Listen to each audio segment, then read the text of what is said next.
The first thing I remember is the sound of the Vox grill screaming static. Not broken or damaged, but overwhelmed. As if too many prayers were trying to pass through at once. It clawed at my ears even through the helmet seal, a metallic howl threaded with half-heard orders and half-whispered litanies. The air tasted wrong, sharp and coppery, like promethium fumes mixed with old blood, though no one had fired yet. We were standing on the edge of the Manufactorum Plaza, boots planted in ash that might once have been stone, staring at a horizon that refused to stay still. The sky over Karsk Hive had split open like a wound that would not clot, and something vast and unseen pressed against reality from the other side. I remember thinking with a strange calm that this was my first battle, and that nothing in training on Terra or any data slate I had studied could have prepared me for the way the world itself seemed afraid. If you feel that pull already, that tightening in the chest that comes with standing at the edge of a story like this, then stay with me. Offer the small ritual gestures that keep this channel alive, not as a break from the moment, but as a vow to return to it again. Like, share, subscribe, the modern catechism, murmured quietly before the guns begin to speak, so that when the noise rises you are still here, still listening, still watching the darkness with me. I was Trooper Jalen Marr of the Astra Militarum, 117th Karsk Line Infantry, a name stamped on a data slate and stitched onto a flak vest already too thin for what lay ahead. Around me stood men and women just as young, faces hidden behind rebreather masks, eyes flicking to the commissar's silhouette, like children seeking a parent in a crowd. The Imperial Aquila hung from every wall that still stood, its twin heads blackened by soot, watching us with blind authority. Somewhere behind us, deeper in the hive, the rumble of macro engines spoke of armored reserves repositioning, a mechanical heartbeat meant to steady us. It did not. The ground trembled in uneven pulses, not from artillery, but from something moving beneath the skin of the world, and each tremor sent a shiver through my spine that had nothing to do with fear and everything to do with recognition, as if my body knew the truth before my mind dared to form it. Our orders were simple, almost comforting in their clarity. Hold the plaza. Prevent breach. Await reinforcement from the adeptus custodes rumored to be en route from Terra itself, though no one said that part aloud. Rumors move faster than regiments, and this one had spread like a prayer whispered too many times, growing stronger with each retelling. Some swore they had seen a golden flare in the upper atmosphere, a sign that the custodian guard walked among the stars once more.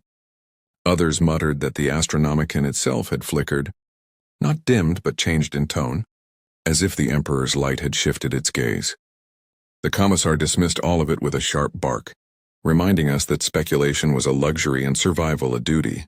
Still, I felt the weight of those rumors settle into my thoughts, heavy and impossible to ignore.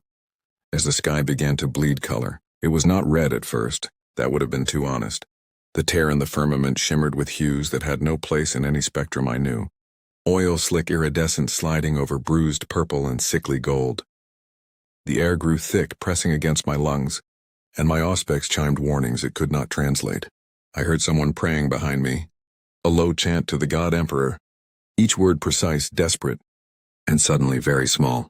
When the first shape emerged, it did so without sound, stepping out of nothing like a thought-given form.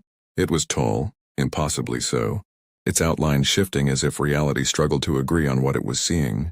I remember trying to name it because names have power, and finding that every word I reached for slipped. Away, demon, heretic, abomination. None of them fit. And all of them did. The order to fire came late, or perhaps time itself had stretched, thinned by the pressure of that presence. Laser guns cracked in disciplined volleys, red lines of light slicing through the haze.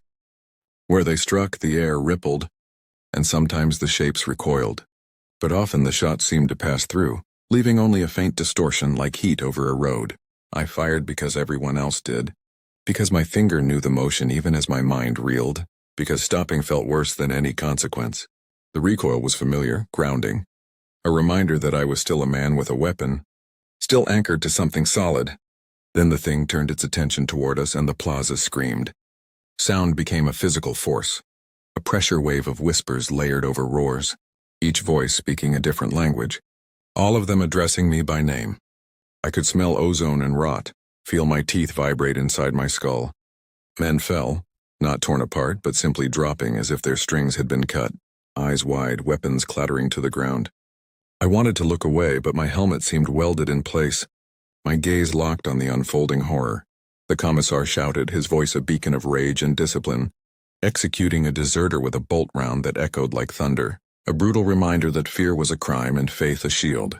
It helped in a way. The certainty of punishment cut through the chaos, giving my terror edges something I could grip.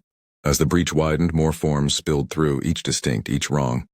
Some moved with a dancer's grace, blades whispering through the air. Others lumbered forward, heavy and relentless, their presence dragging the temperature down until frost crept along shattered stone. I caught glimpses of Skitarii advancing on our flanks, their augmented forms moving with machine precision, mechadendrites hissing as they deployed arc, weapons that spat crackling energy into the press. Their binaric chants cut through the din, cold and mathematical, a counterpoint to the howling madness before us. For a moment the line held. For a moment I believed that enough fire, enough faith might be enough. That illusion shattered when the ground itself split, not with an explosion, but with a slow, deliberate tearing, as if something beneath us had decided to stand. A massive shape rose, its surface etched with sigils that burned the eyes to look upon, each mark a promise of suffering. My lasgun felt like a child's toy in my hands.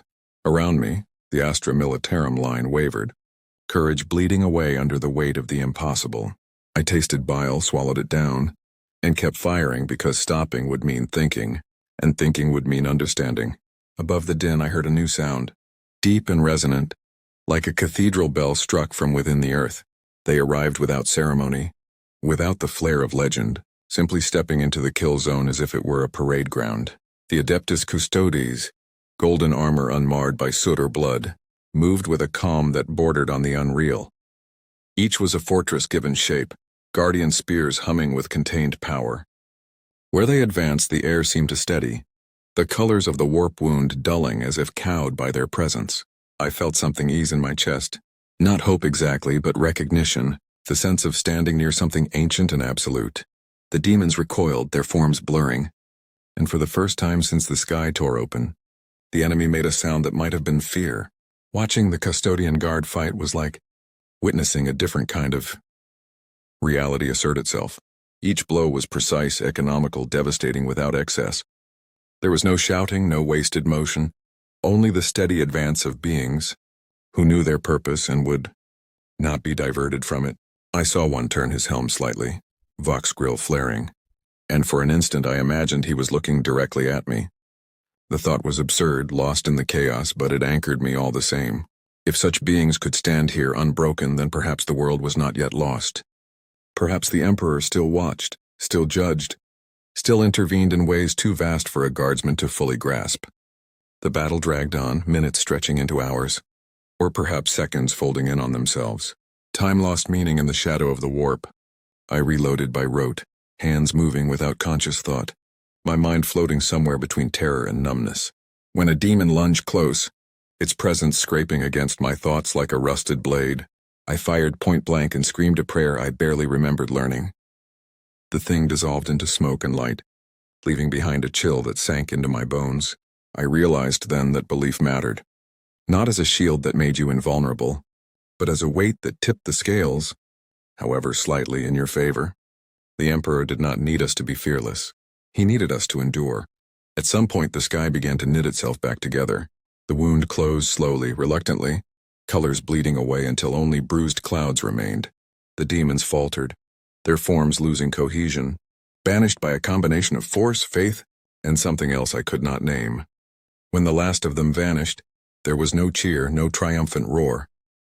Only the crackle of fires, the groan of damaged machinery, and the sound of men realizing they were still alive. I sank to one knee, exhaustion crashing over me in a wave so heavy it stole my breath.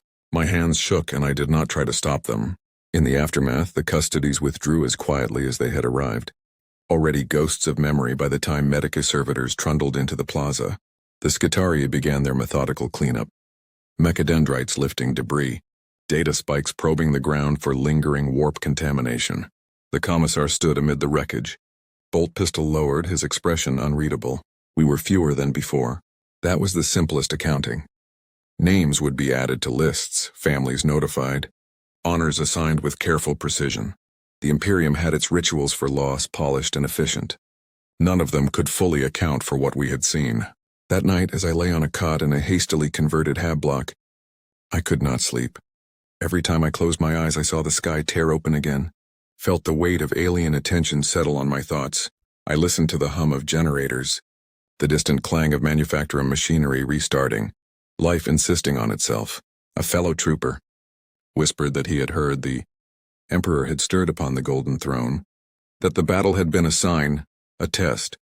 Another scoffed, calling it battlefield hysteria, the mind grasping for meaning in chaos. I said nothing. I did not know what to believe, only that something fundamental had shifted inside me. In the days that followed, the truth of that battle settled like dust over everything. We were praised, cited for valor, our unit's banner marked with new honors. I went through the motions, saluting, accepting rations, cleaning my weapon. Yet a part of me remained in that plaza, staring up at a sky that could betray us at any moment. I began to notice small things. The way the Imperial Aquila seemed to watch more closely. The way prayers felt heavier on my tongue. Once, during a routine patrol, I thought I heard whispers in the static of my vox, not calling my name but asking a question I could not quite catch. I tore the earpiece out and laughed it off, a brittle sound that fooled no one. I learned that the demons we had faced would be catalogued, their incursion analyzed by distant savants and inquisitors who would never smell that copper tang or feel the ground shudder under their boots. They would reduce the impossible to data, to patterns, to probabilities. It was necessary work. The Imperium survived on such abstractions. Still, I wondered what was lost in the translation. How did you quantify the moment when reality flinched? How did you file away the memory of standing shoulder to shoulder with legends and realizing they were as real as the fear in your gut?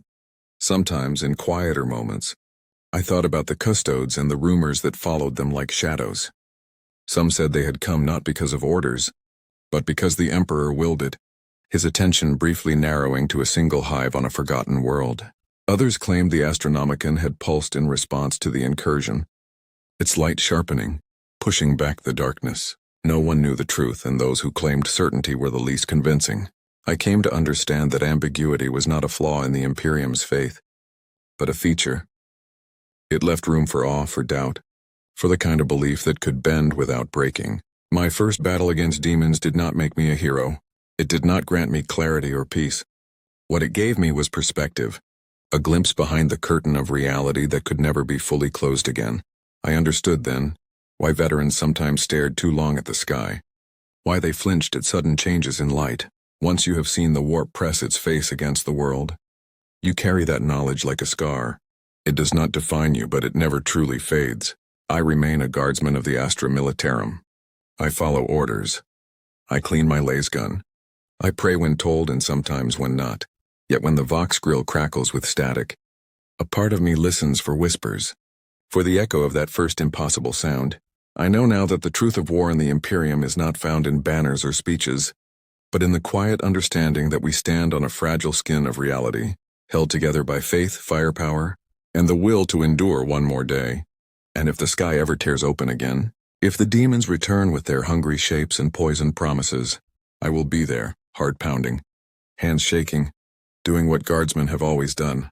I will stand.